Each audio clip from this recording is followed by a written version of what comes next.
Good morning, everyone. Namaste. I'm going to call in Archangel Michael to clear out the space and to place the white light of protection around us with his blue seal.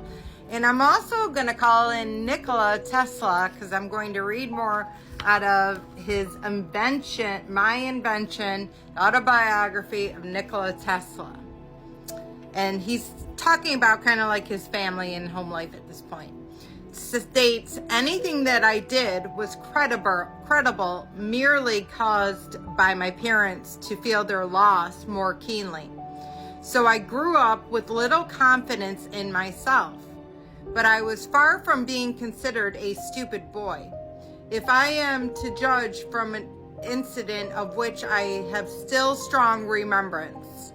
One day, the aldermen were passing through a street where I was playing with other boys, and the oldest of these venerable gentlemen, a wealthy citizen, paused to give a silver piece to each one of us. Coming to me, he suddenly stopped and commanded, "Look into my eyes." I met him with my gaze, my hand outstretched to receive the much valued coin, when to my dismay he said, "No, not much. You can get nothing from me. You aren't very smart." They used to tell a funny story about me. I had two aunts in a wrinkled faces, and one of them having two teeth protruding like the tusk of an elephant, which she was buried in my cheek every time she were to give me a kiss. Nothing would scare me more than the prospects of being hugged by one of these unattractive relatives. It happened that while being carried in my mother's arms, they asked me who they thought were prettier out of the two. After examining their faces, I answered thoughtfully, pointing to one of them, "This here is not the ugly as the other." Then again, I was intended from my birth from the clerical profession, and thought constantly oppressed me. I longed to be an engineer, but my father was inflexible.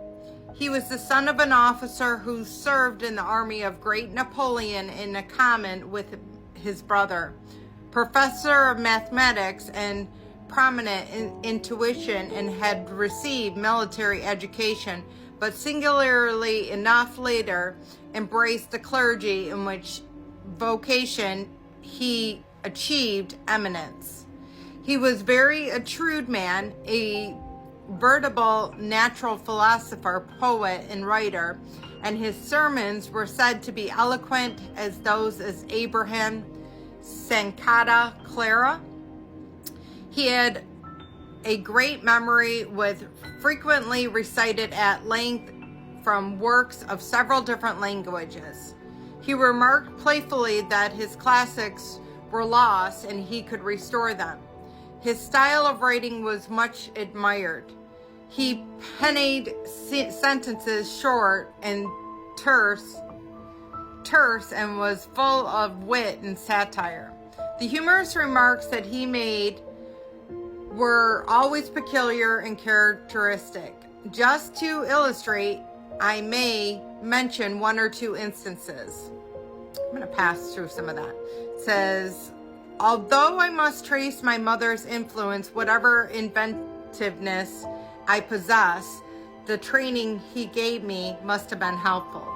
It's comprised of all sorts of exercise and guessing one another's thoughts, discovering the defects of some form of expression, repeating long sentences, or performing mental calculations. These daily lessons were intended from the strength of memory and reason, and especially to develop the critical sense, and were undoubtedly very beneficial. So, I mean, it just goes to show you guys right there that Nikola Tesla is just like all of us. You know, he's had the naysayers, the haters, the people trying to bring him down and not make him feel like he was important in this life.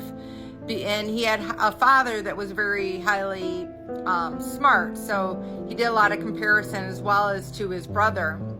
So it just gives you that strength and that hope that anything that you feel in your heart that you're meant to do, just stick with it.